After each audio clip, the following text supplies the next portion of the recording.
Welcome friends. दोस्तों स्वागत है आप सभी का हमारे अपने यूट्यूब चैनल पे। दोस्तों आपकी नीट की तैयारी तो बहुत ही अच्छी से चल रही होगी, तो इस प्रिपरेशन को अब और भी आसान बनाइए हमारे साथ। आज हम एक ऐसे पॉइंट को देखने वाले हैं जिसका नाम है एक्सक्रीशन। अब देखिए ये जो मुद्दा है एक्सक्रीशन का, ये जो चैप्टर है ये तुम्हें स्टेट बोर्ड के लिए और नीट के लिए दोनों भी हिसाब के लिए बहुत ही महत्वपूर्ण एक पॉइंट है। देखिए एक्सक्रीशन क्या रहता है। अब देखो हमारे घर में डस्टबिन रखते हैं, जहाँ पे क्या करते हैं पूरा जो घर का कुछ कचरा जमा होता है उसे हम डस्टबिन में क्या करते हैं स्टोर करते हैं।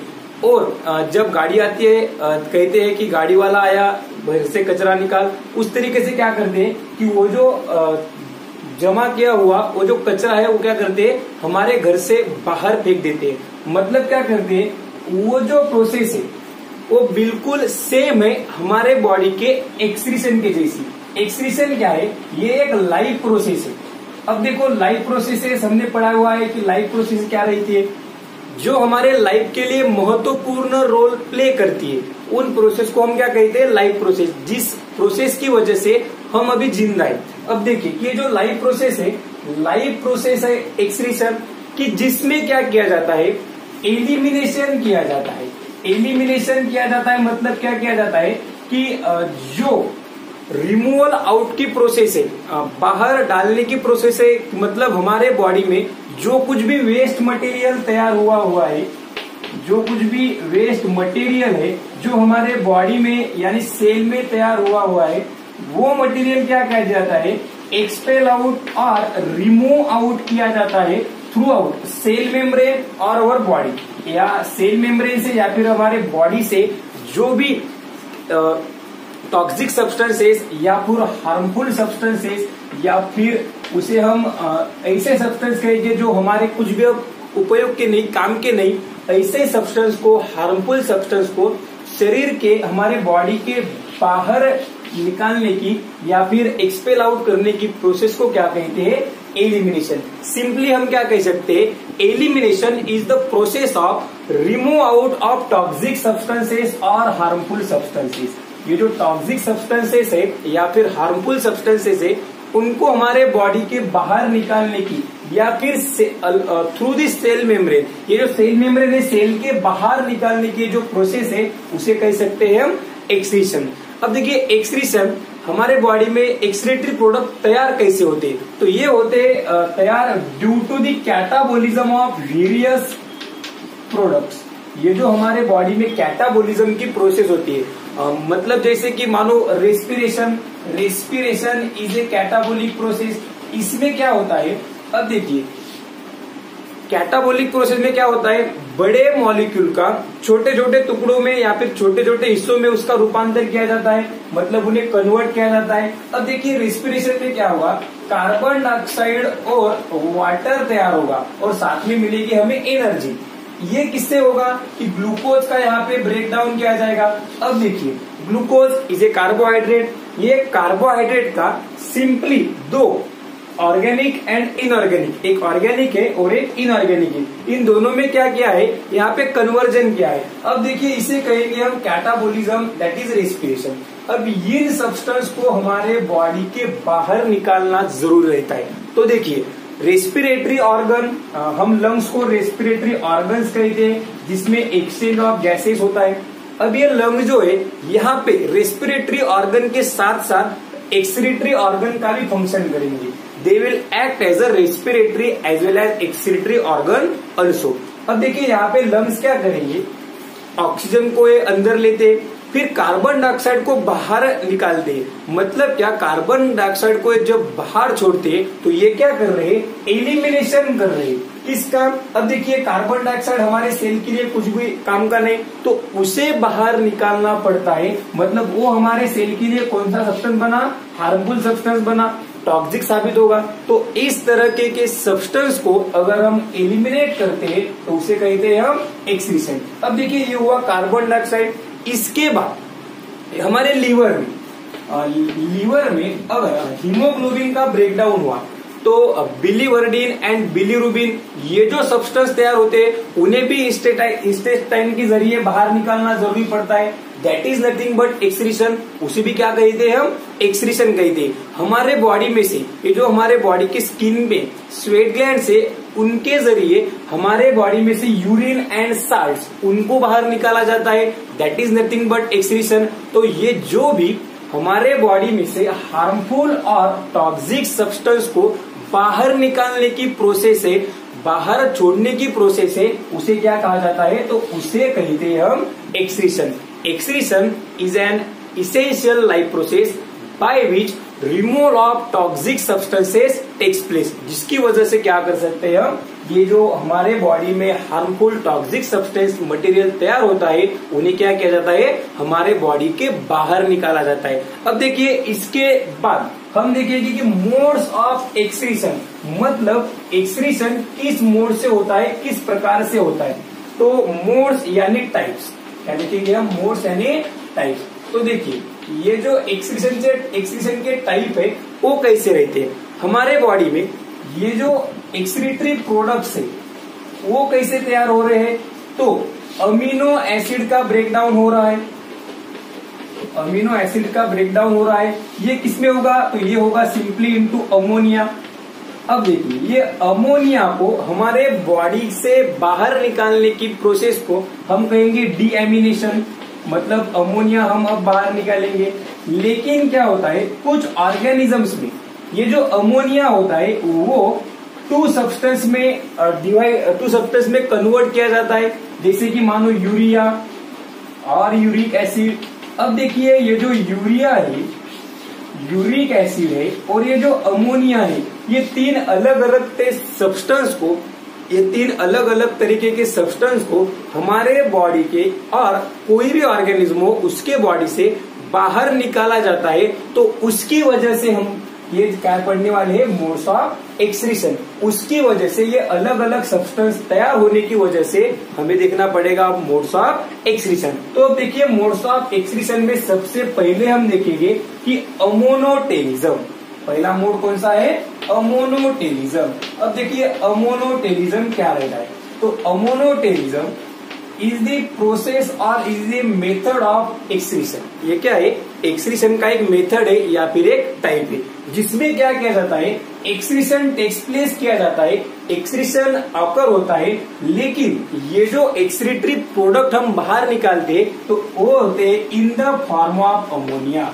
ये जो एक्सक्रीटरी प्रोडक्ट तैयार होंगे वो किसके फॉर्म में रहेंगे? इन द फॉर्म ऑफ अमोनिया। अब देखिए ये जो अमोनिया है, द ऑर्गेनिजम्स, मतलब वो ऑर्गेनिजम्स जो क्या करते हैं उनके बॉडी से excretory product in the form of ammonia, जो अमोनिया के रूप में एक्सक्रीटरी प्रोडक्ट बाहर निकालते हैं, बाहर छोड़ते हैं, तो उन ऑर्गेनिजम्स को, उन जो ऑर्गेनिज्म है उन ऑर्गेनिज्म को क्या कहा जाता है? Ammonotelic organisms. उन ऑर्गेनिजम्स को क्या कहा जाता है? Ammonotelic organism. अब देखिए ये जो अमोनिया है, अमोनिया इज हाईली टॉक्सिक। ये हाईली टॉक्सिक है। अगर देखिए ये हाईली टॉक्सिक है तो कोई भी हाईली टॉक्सिक सब्सटेंस हमारे बॉडी में ज्यादा देर के लिए हम स्टोर तो नहीं कर सकते क्योंकि वो हमारे बॉडी के लिए खतरा साबित हो सकता है। तो as it is highly toxic in nature, it have to remove rapidly, मतलब ये हमारे बॉडी में से जल्दी से बाहर निकालना जरूर रहता है। तो इसीलिए ये it need to remove out rapidly, इसे जल्दी से जल्दी बाहर निकालना जरूरी रहता है। तो अब देखिए ये हाईली टॉक्सिक होने के साथ साथ ये क्या कहता है? ये क्या रहता है?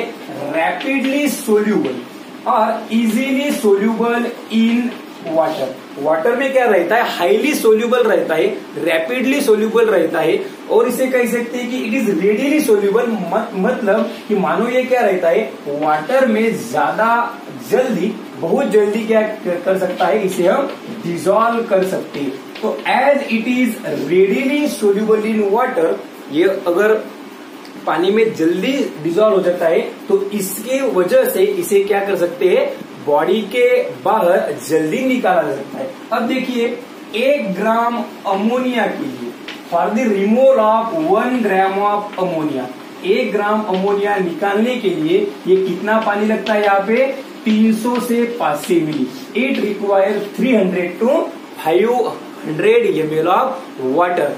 अब इतना पानी अगर हमारे घर में पहले ही पानी की समस्या हो तो हम दिन में 4-5 बार नहा तो नहीं सकते। इसी तरह से ये कौन से ऑर्गेनिज्म में टाइप रहेगा, those organism which can afford this abundant quantity of water, मतलब जो इतना ज्यादा पानी अफोर्ड कर सकते हैं, जिनके पास इतना ज्यादा पानी हो सकता है, वही ऑर्गेनिज्म क्या करेंगे, ये अमोनोटेलिज्म यानी ये अमोनिया के रूप में एक्सक्रीटरी प्रोडक्ट बाहर निकालने का प्रोसेस कर सकते। तो ये कौन कर सकते हैं, तो ये सबसे पहले करेंगे कि एक्वेटिक इनवर्टिब्रेट, कि जो इनवर्टिब्रेट पानी में रहते हैं वो एक्वेटिक इनवर्टिब्रेट, साथ में बोनी फिशेस जो पानी में रहती है, और इसके साथ ही एम्फीबियंस, बट जो एम्फीबियन लार्वल स्टेज में रहते हैं वही, क्योंकि at the larval stage of amphibia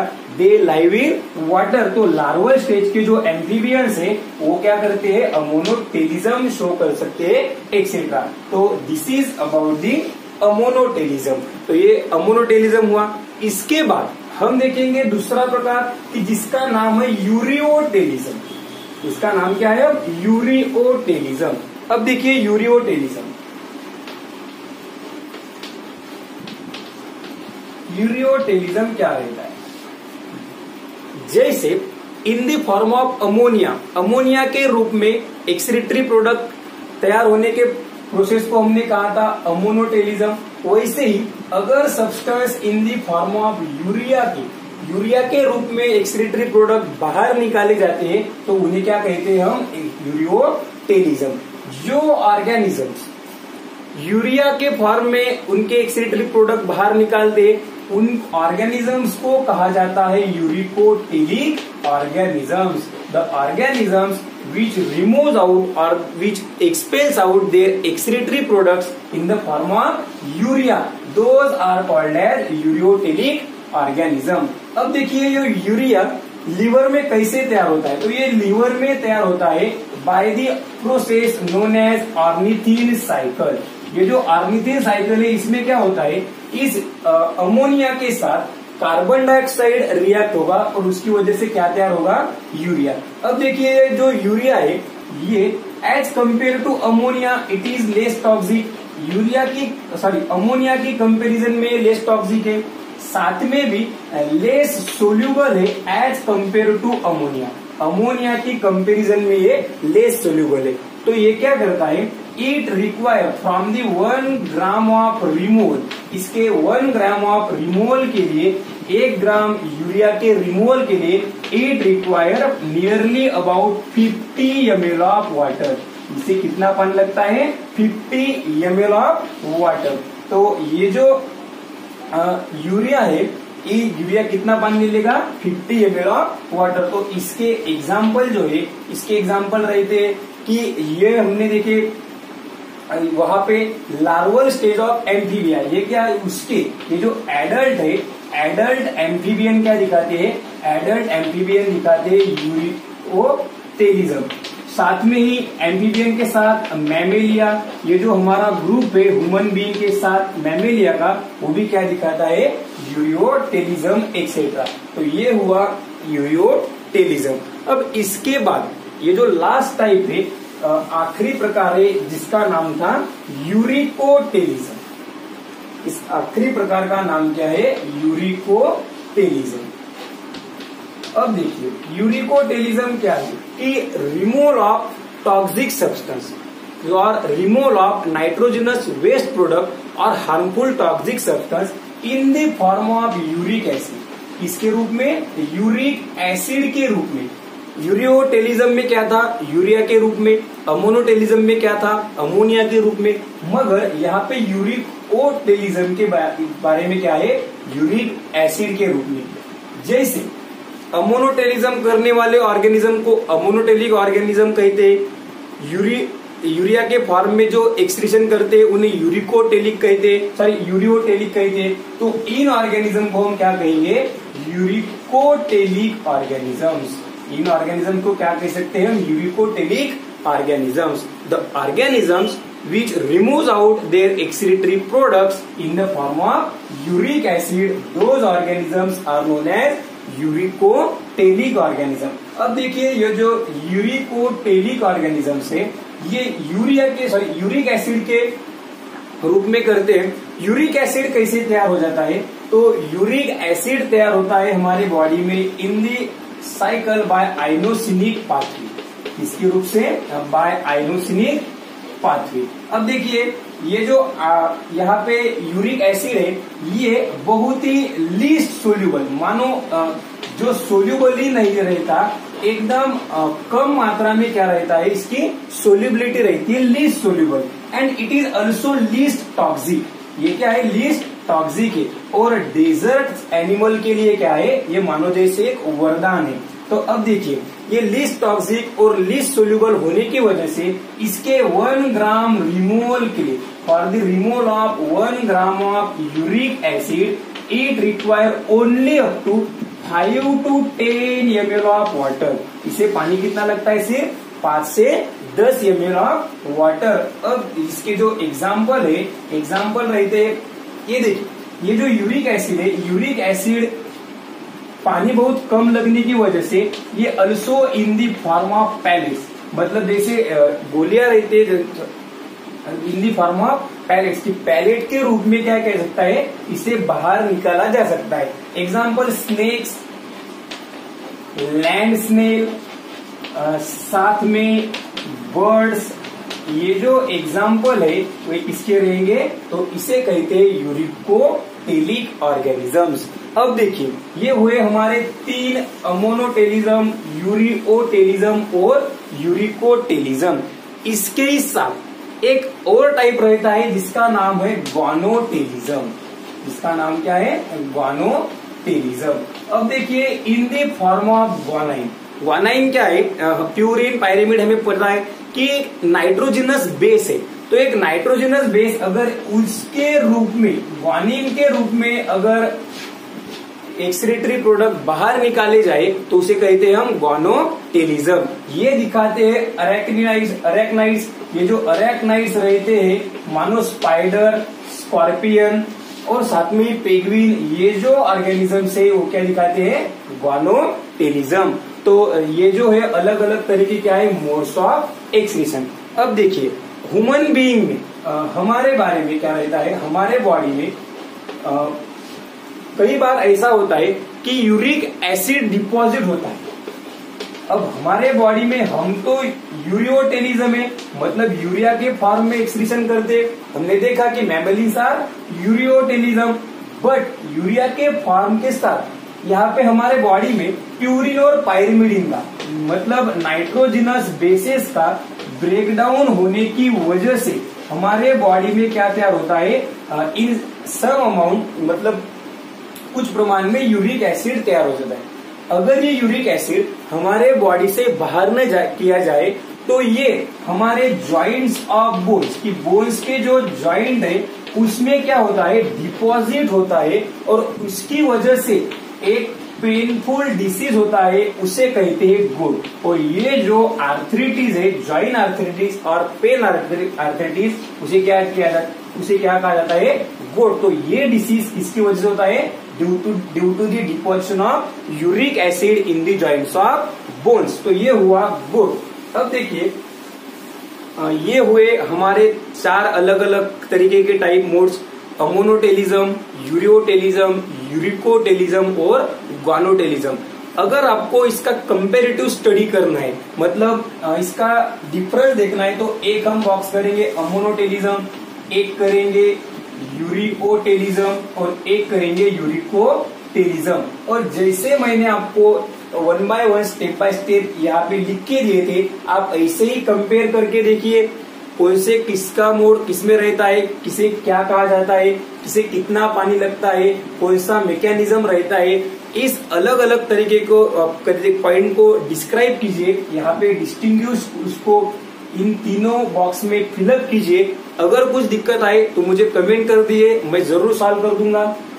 और साथ में अब देखिए ये वीडियो अगर आपको अच्छा लगे तो वीडियो को जरूर लाइक कर दीजिए, अपने दोस्तों के साथ शेयर कीजिए और साथ में ही चैनल को सब्सक्राइब करना ना भूलिए। और हम इस चैनल पे ऐसे ही नीट के बारे में अलग अलग तरीके की लेक्चर सीरीज आपको अवेलेबल करके देंगे। तो इसीलिए साथ में ही हमारे चैनल के बेल आइकॉन को दबाना ना भूले। Thank you.